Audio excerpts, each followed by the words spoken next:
And good morning mga kabayan, mga kalakotsera, mga kabehero. Sasama ko yung si Aiza dito ngayon sa bahay at kami lang dalawa na iwan dito.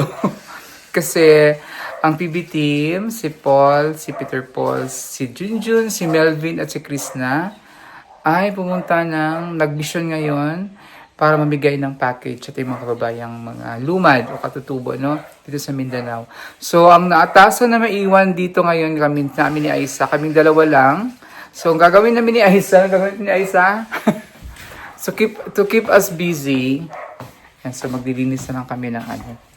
Meron kami nitong mga set, binili akong set nitong ano, panglinis, turuan kita mag ano, para meron kang buting tingin, no? Dito. Kunin mo ngayon, Aiz. Kunin mo.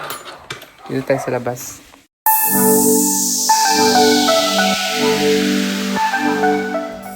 Dito sila.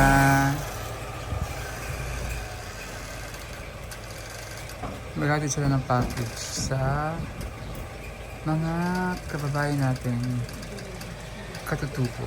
So,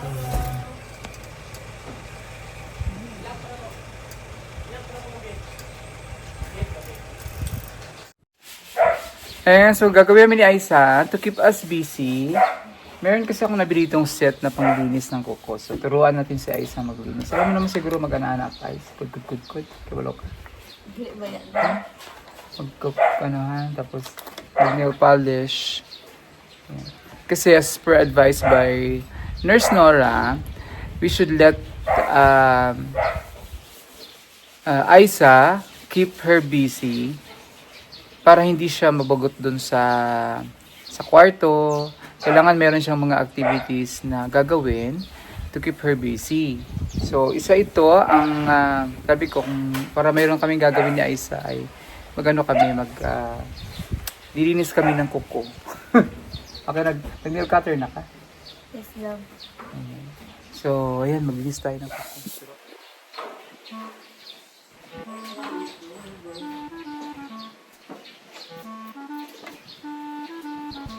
Kakit pa na yung kuko eh. Sana ako nagko kayo.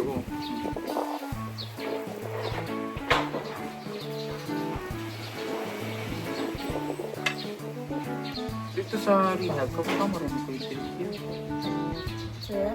Kanang sa katong sa Rihag ba? Ano lang? Mukhang maging pinimpi mo mukha na koko. Saan may yung pinipili ko?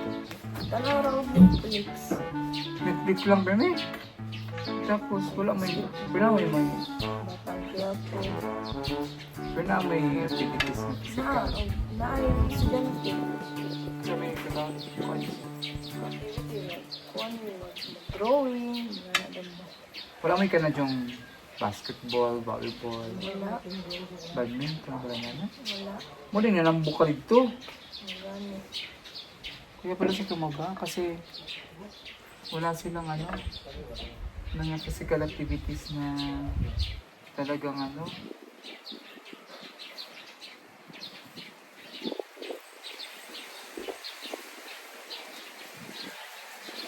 Luto kayo ng TV.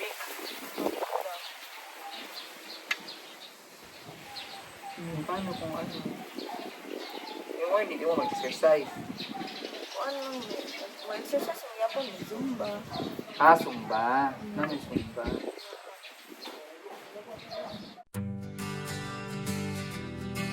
Matimanang ang inspirasyon. Si Mada Pula. Si Mada Pula. Si Mada Pula. Si Madam Iula. Laging yan. Mapagmahal sa lahat, may time. Kababayan natin tinutulungan. Puso'y busilak, tunay na kaibigan. Kahit saan, dalay good vibes sa PB team. Siya ang life, pag siya'y andyan, lahat sumasaya, walang kasing saya. Kasama si Ula, oh Madam Yula, yeah. Laging masaya, yeah. Kapag kumanta, parang tawag ng tanghalan. Boses niya'y kay ganda, di matutumbasan, oh Madam Yula, yeah.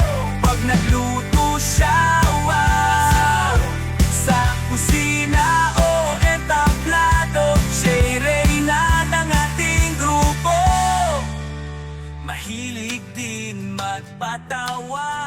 sa tawanan. Siya'y bida kahit pagod ka, mawawala kapag kasama si Madam Eula. Kahit saan, dalay good vibes sa PB Team. Siya ang life, pag siya'y andyan, lahat sumasaya, walang kasing saya, kasama si Ula. Oh Madam Eula, yeah, laging masaya, yeah. Kapag kumanta, parang tawag ng tanghalan, boses niya'y kay ganda, di matutumbasan. Oh Madam Eula, yeah, laging masaya, yeah. Kapag kumanta, parang tawag ng tanghalan, boses niya'y kay ganda, di matutumbasan. Oh Madam Eula, yeah. Pag nagluto siya, wow, sa kusina o entablado, siya'y reyna ng ating grupo. Walang mo ano dito, kanang mag-housekeeping, anong high school ba? Kanang sa PLE. Luto-luto naman yun. Luto lang. Sabi na niya. Ako naman high school ako. Gumawa kami ng radyo. Bawal kasi sa amin ang bawal kasi sa amin pang babae sa mga lalaki sa pambabae. Yung pambabae, cooking, dressmaking, cosmetology, yung ganito. Bawal akong sumali. Kasi bakla na ako doon, pero bawal ako sumali. Kaya wala ako napilitan ako doon, talaga ako doon ako sa gumawa sa radio mechanics. Gumawa kami ng radyo. Kaya marunong akong gumawa ng radyo. Power supply. Kaya mga sa bahay, yung mga pag mga kuryente, ako na gumagawa. Mag-himuog ka lang. Magdugtong ng mga outlet. Pero mismong gumawa ng outlet, ayoko pinapagawa ko sa mga kapatid ko kasi sila electrician talaga sila. Pero yung mga dugtong-dugtong lang ng wire, inayos ko niya. Mag-set up ng mga videoke. Pag English kasi marami kang mga babasa na words na bago. So, hanapin mo siya sa dictionary or kung anong ibig sabihin. Or dun sa ano mo siya sa pag-construct ng sentence, paano siya ginamit. Kaya may diction vocabulary mo pag keen reader ka ng English, books. Tagalog kasi given naman yung Tagalog. Kaya naman natin yung hindi ng Tagalog. Alam kang author na binabasa mo? Libre mo? Tagalog? Yung mga mga romance, yung mga book na, pocket book? Diana Sky naman to, A Charming Accident. Ano yung English or Tagalog. Tagalog? Kaya naman yung Tagalog, kaya lang. Mas maganda kasi pag English kasi nakakatulong sa amin. Kasi storya ng A Charming Accident. Paano man to siya ba? Dalawa silang magkapatid.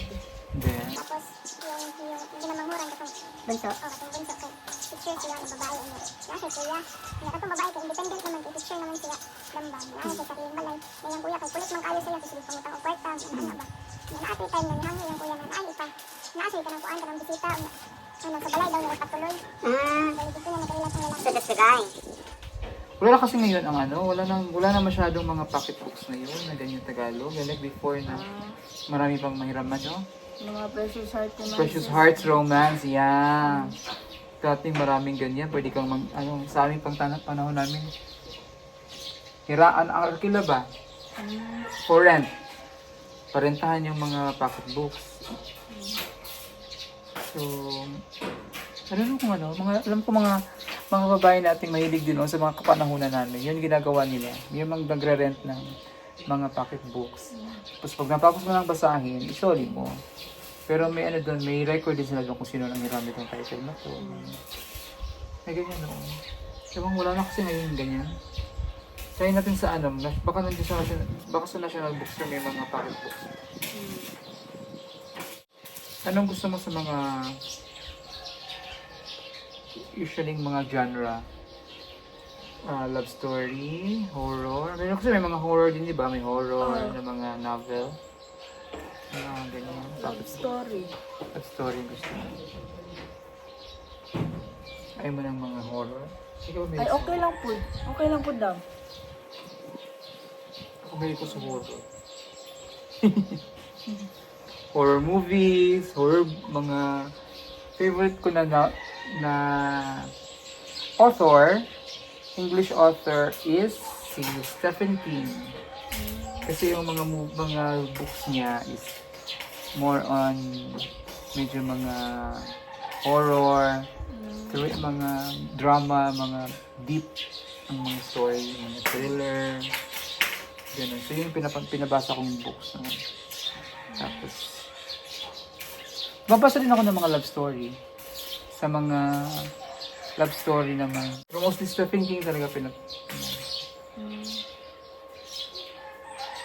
Stephen King yung mga binabasa kong libro. Ginagawa ng yung mga libro ni Stephen King, ginagawang movie. Mga movie, mga libro niya.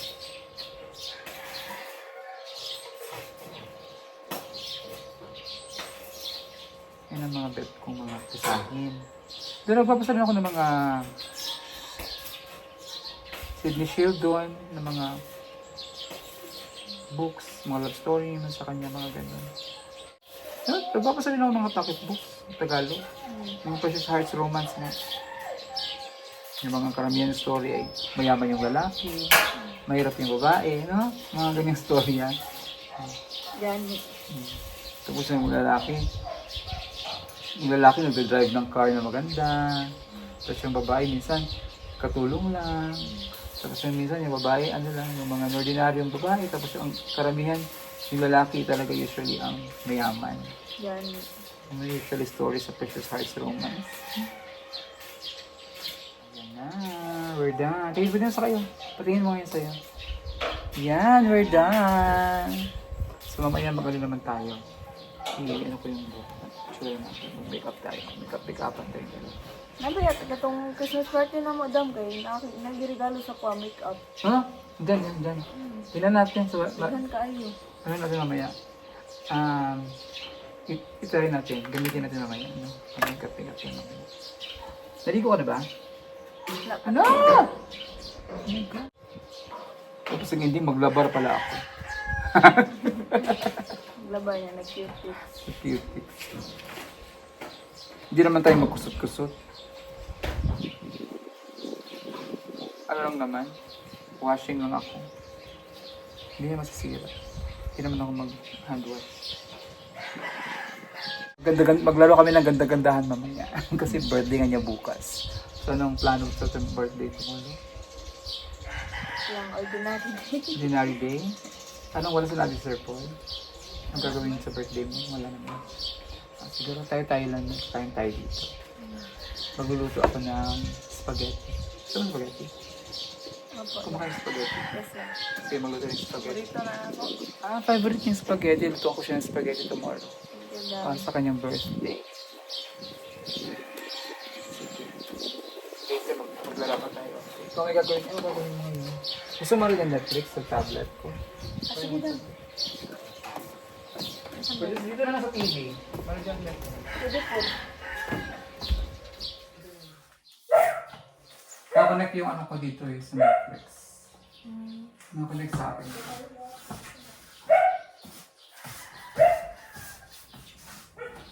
Gusto mo yung love story? English, Tagalog. Huwag lang yung horror. Ano lang. Or lang kung patinis na talaga kasi. Panood mo na yung ano? The Breadwinner. Wala pa? Pagdasal na lang natin. Hindi pa itatenda. Pero hindi ako yan. Isang simpleng OFW lang ako. Akala ko siya yun. Isang Pilipino. Yan.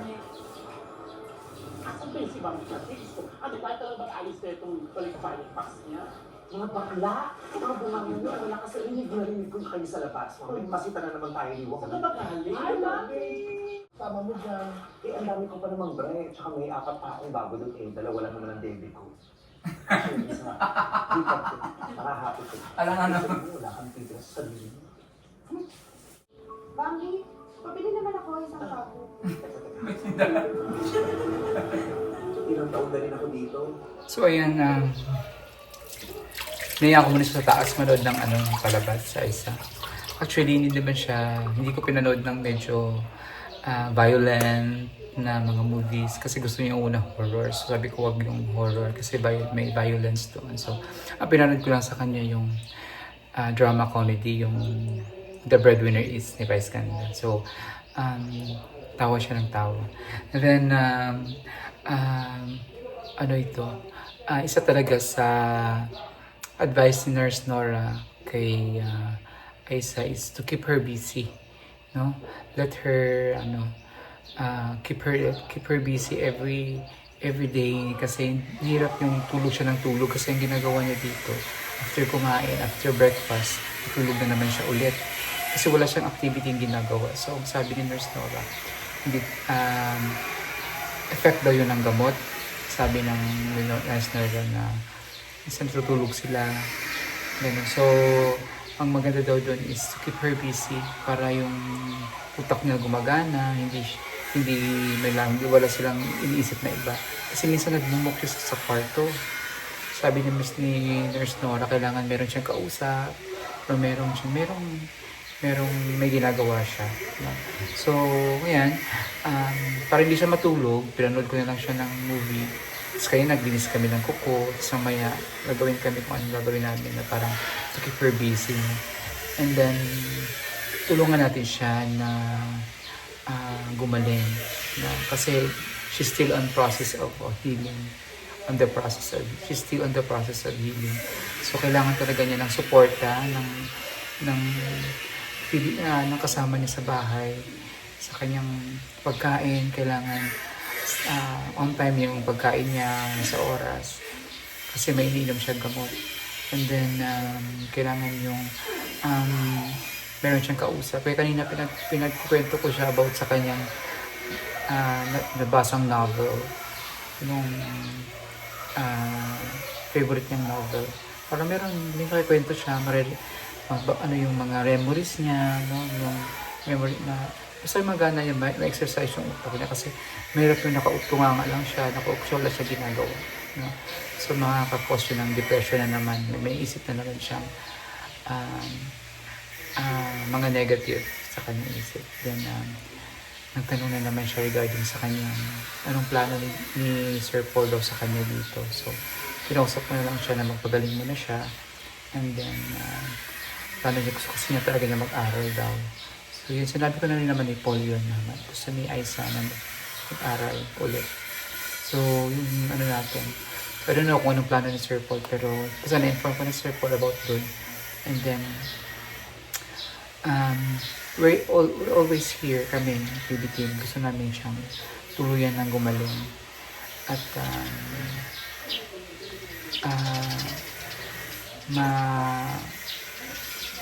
ma-achieve niya kung ano yung gusto niyang ma-achieve, lalo na sa anak niya.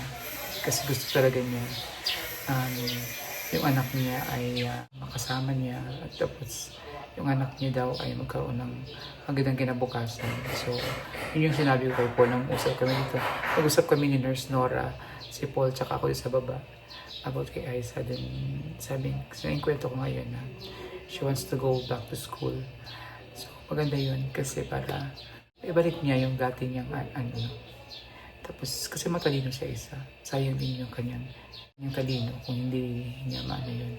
Kasi yun ang pangarap niya, makapagtapos na siya ng pag-aaral. So, yun, after yung maglalaba ako nito, maglilinis muna ako. Tapusin ko lang yung paglilinis ko ng ating lababo. Naglinis ako dito sa kitchen. And then, maglalaba ako. Ayan.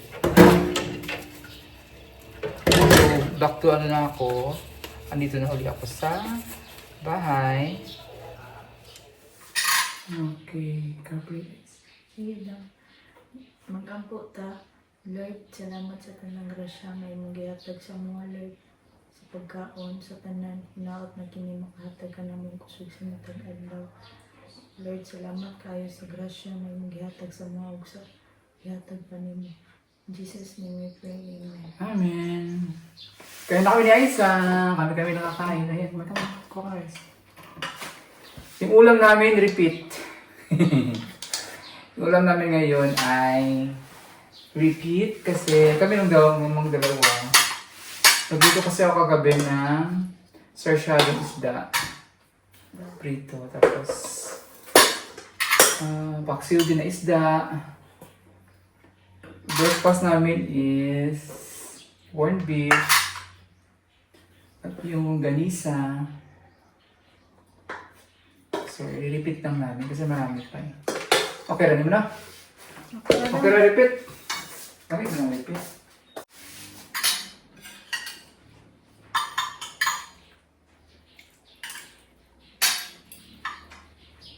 Sunod siya ng title na? The breadwinner is And the breadwinner is. Matara ng bida. Nagkakansa. It's a picture, no?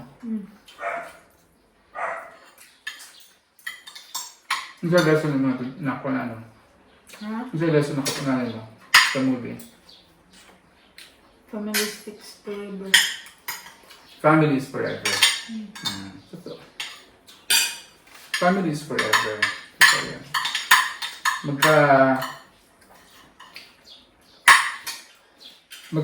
Ano man yung mundo, balitok man ang mundo, the world spin around, pero pamilya pa din, no? Pamilya pa din. Hindi ba lang sa pamilya, di ba? Pamilya, tampuhan. Tampuhan kami sa pamilya. Ang kapatid ko. Pamilya, sa mother. Mga kapatid. Pero, at the end of the day, pamilya pa rin ang Pamilya pa rin. uwian mo. Naman lang. So,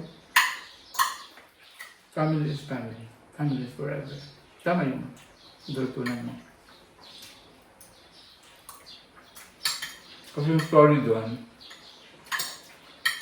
si Beth Tanda, siya ang breadwinner sa pamilya. No? Tapos ang dami nang in-expect to buhay niya galing abroad. Pero ang bilandas ng mga kapatid niya yung pera. At first, initial reaction, magalit talaga. Pero, tapos ang galit, pagbupa ng galit. Kasi, kailangan niya pa rin mag-move on.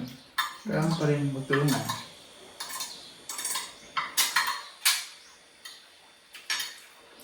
Hindi mo kayang pagmasdan lang, titingnan lang yung mga kapatid mo na naghihirap. Pamilya mo baon sa, di ba? Kumagapang, kaya ikaw okay. Pero yung pamilya mo, di ba? Kailangan mo pa rin tulungan.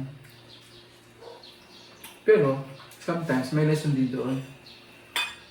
Minsan magtulong ka sa pamilya. Magtira ka rin para sa sarili mo. Oo. Huwag mo ibigay lahat. Maubos at mauubos ka. Kailangan mo rin ng turuan, tumayo rin ng mga paa. Kasi, pag tulong ka ng tulong, yung turuan mo rin sa maging tamad, no? Minsan ganun. Kahit sa ating Pilipino, kultura natin, pamilya. Unahin ang pamilya, pero kailangan pa rin minsan, magtira tayo para sa sarili. No? Anong wish mo sa birthday mo? Anong good sir? Isa dito akong wish. Makapagtapos ng pag-aaral. Ano yung yung big wish mo? Okay. Sana natin yan. Kahit ako gusto ko makapagtapos kayo. Iba talaga yung may natapos. Dami. Kaya, ini-encourage ko si Chris na naman. na mag-aral talaga siya. Kasi may iba talaga yung may pinag-aralan ka, may natapos ka. Diba? Yan. Ikaw, magbibigay ka ng advice like this na yung i-advise mo sa kanya. Patuloy na sana yung pag-aaral niya. Yung talaga ng pag-aaral niya. Tapos, meron kasi yung, iba pa rin kasi yung sabihin natin, okay lang naman hindi. Kung talagang kapos na kapos ka, kung may chance na makapag-aral ka, magtapos, no? Kasi yung privilege na yun eh. Hindi lahat nabibigyan ng pribileyo makapag-aral. Pero kung may magtutulong sa'yo, may mag-sponsor sa'yo, makapag-aral, mag-aaral talaga ako kahit ako. Iba nga, Pag-aaral eh. iba nga nag-working pa, nag-working. Bilib ako sa mga working students ha. Iba yung kasi yung kung hindi ka pa nga yung nag-aral ka lang talaga, nakafocus ka. Ang hirap na nga, lalo na siguro yung mga nag-working pa. Kasi nag-work sila sa umaga, sa gabi. Umaga, pasok. Diba? O iba, baliktad. Sa umaga ng gabi, sa gabi nag-aaral. Iba yun, kasi pagod. Yung drain na yung physical mo. Physically drain ka na. Sa gabi na, sa pagpapasok ko na naman. Mentally drain ka na naman. Di ba? So, parang mentally drain ka. Kasi nga gagamitin mo na naman yung sa pag-aaral o utak. So, bilib na bilib. Bilib na bilib ako sa mga working students. No? Talagang may prosegido magkapagtapos. No? Kaming iba nang mahirapan, hirap mag-aral, mahirap kapos, pero pero yun sa'yo, nakalatag na. Binigay na sa'yo, mag-aral ka. Why not? No? Kaya yung mga batang mga privilege na mga trabaho ang mga gulang, dapat mapag-isipan nila kasi iba pa rin, hindi lahat ng panahon nandiyan yung mga magulang mo. Tulad sa amin na, siguro kung namatay si Papa, hindi kami nakapagtapos. Mahirap. Kasi mahirap kang maghanap ng trabaho. Iba pa rin yung, kasi kung mawala man yung nasabi ng Papa namin, sabi ni Papa, yun na yung kayamanan na may iwan kasi hindi mananakaw. Kasi material things mananakaw yan eh. Pero yung dito, hindi yan nananakaw. Sa'yo yan. So, kahit nung nawala siya, kita ko talaga na nawala man si Papa. Totoo yung sinabi niya, pinamana niya sa akin talaga na. Kasi yun, nagagamit ko. Yung trabaho ko ba? May trabaho ako. May maganda akong trabaho. Wala siya. So, hindi kayo masyadong naghirap nung nawala siya. Kapag tapos ka siya? Master. Wow. Graduate master. I worked before sa radio, GMA7. Then ako nag-start sa akin Then, yeah. Then una pasok ang trabaho. Nag-dicer pa ako. Kami ni Paul. Hindi ko yan hindi ko kakahiya yan. Nag-dicer ako. Alam mo yung dicer? Sa mall? Yung mall. Nag-arrange ka ng Oo. Try ko yan. Hanggang sa naging coordinator ako. Hanggang sa naging supervisor ako. Hanggang sa naging ahente na ako. Doon ako start ako sa bababa. Kasi maganda rin yun. Kasi doon pala ako inulma ng Diyos bago ako naging ngayon sa anak ko ngayon. Naranasan ko yung hirap ng ganun. Yung sales talk, doon ko na. Ngayon, nung trabaho na ako naging ahente ako, malaking tulong sa kanya kasi hindi ka na mahihiya magipag-usap sa tao. Nung pag-approach ka ng tao, paano mo siya bebentahan? So, maraming factor yun na paano ka mag-deal sa mga tao malubilo mo. No? Kasi mahirap yun eh. Hindi mo kilala yung tao, lalapitan mo para magbenta ka. Paano mo magkuha yung trust niya? No? So, magitan ng salita lang. So, yun, nalutunan ko yun sa aking work before as a sales rep. Tapos, lalo na nung nag-ahente na ako talaga nagbabiyahe na kami ni Paul, papasukin namin yung isang kliyente yung mga malaking mall, kausapin namin yung mga sino in charge doon, yung mga may-ari pa ng mall, kausapin namin para ibenta namin yung produkto namin. Kailangan meron kami order. Kasi, syempre yung gastos ng company sa amin, bumabiyahe kami, aeroplano kami, nakaganyan, hotel kami. Paano kailangan magbalik yun? So, nakakaya namin ni Paul. Si Sir Paul, magaling din yan sa sales stock. Kasi yun ang trabaho namin before. Hanggang sa naging territorial manager na kami, ganyan. Hawak niya ang Mindanao, akin ang Visayas, hati kami sa Luzon. Yawa no? Hanggang sa naging vlogger na kami. Lalo naging vlogger kami. Si Paul talaga ano yan, mahilig talaga siya mag-edit sa video.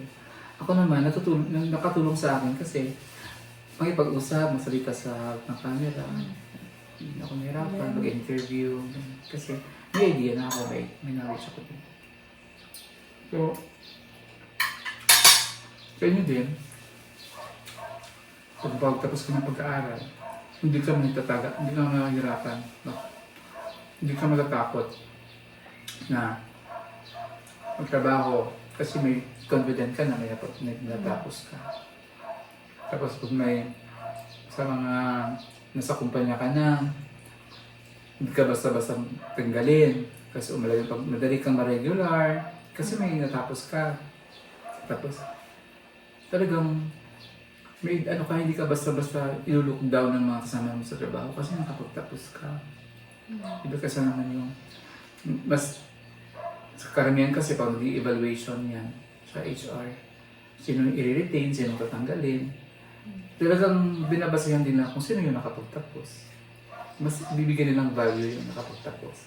So kung hindi lang nakapagtapos, pag magkaroon ng magkaroon ng cost cutting ang company, may kailangan magtanggal, ikaw yung una matatanggal kasi mas prioritize mo yung nakapagtapos. Tapos pag apply ka naman, mas bibigyan ka ng pabor kasi ikaw yung nakapagtapos. Di ba? Ganun naman, di ba? Tapos pag nasa naka-onboard ka na, sinong bibigyan ng chance na irregular? Yung mga nakapagtapos. Kasi hindi ka nakapagtapos, hindi ka nila irregular. Hanggang contractual ka lang, contractual. Kasi mas priority nila yung nakapagtapos. May advantage kasi. No? Tapos, hanggang sa tumanda ka, kahit hindi ka na nagtatrabaho, may mga knowledge ka na. Meron kang, dala-dala mo yun no? Na professional ako. May natapos ako. Hindi yung pagmamayabang. Ano yun? Parang, achievement mo sa sarili mo na may natapos. Am I right? Pag-comment kayo sa mga hindi naman, yung mga hindi nakapagtapos, hindi naman sa nilolockdown. May mga hindi rin nakapagtapos na talagang masipag. Umangat sa buhay dahil sa sipag. Mayroon naman ganun. Pero, kasi hindi sila nakapagtapos kasi talagang kapos sa pera. Hindi talagang walang privilege na makapaglihi yung makapag-aral. That's very, very fine. That's okay. And we're proud of them, yung mga ganyang tao na kahit walang pera, kahit nahirapan, walang kakayanan makapag-aral lang, makapagpatapos ang mga magulang, pero nagpursige. Kahit hindi man nagtapos, pero nakikita mo talaga sa buhay, lumalaban. Ganda rin. Pero ayan, nakalatag na sa'yo, bibigyan ka na ng chance, bibigyan ka ng, may sponsor ka na. Diba? May pera na sa'yo, mayroon ng magpapaaral sa'yo. Supported ka sa iyong allowance, tapos hindi ka mag-aaral. Sayang, no? Sayang din. Kaya, iba pa rin iba. Kaya encourage ko rin yan si Chris na pag-aaral talaga. Na kasi, iba pa rin yung may natapos.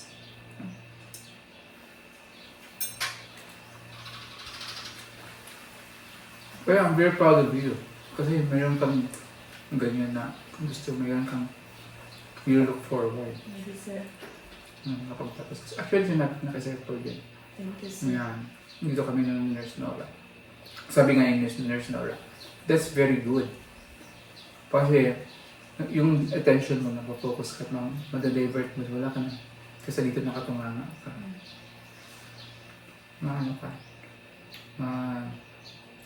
Focus doon. Kapag aral ka, Pag makatagtapos ka, trabaho ka, yung mga anak mo, matutukan mo na. Opo, sir. Lalaban lang sa buhay, ha? Ano po, madam? Huwag lang, laban lang sa buhay, huwag. Huwag na kunting problema, huwag mong isipin agad. Huwag mong isipin yung mga problema. Normal lang may problema. Lahat ng tayo, problema ako nga, may problema ako.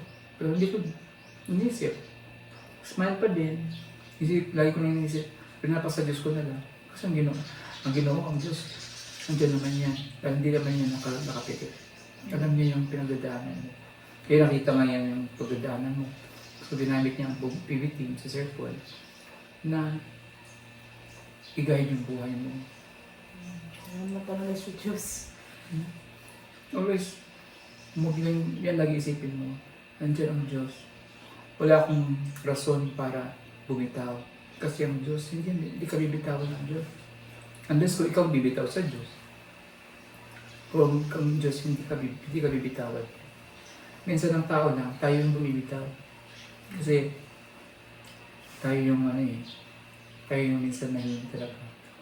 Nawalan tayo ng pag-asa. Pero pag lahat naman, hope. May hope lahat. Basta nasa Diyos ka, there's always hope in a hopeless situation.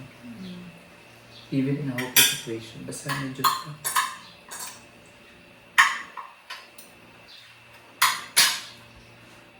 Napansin ko parang kunti ko din na yung kain mo. Nagda-diet ka talaga. Tuyo na. Tuyo mo na.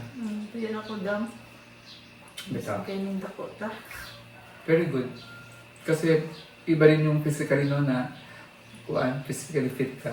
Kasi sa kang takot ka, dali ka hingalon, kapoy, no? Madali kang mapagod pag mataba.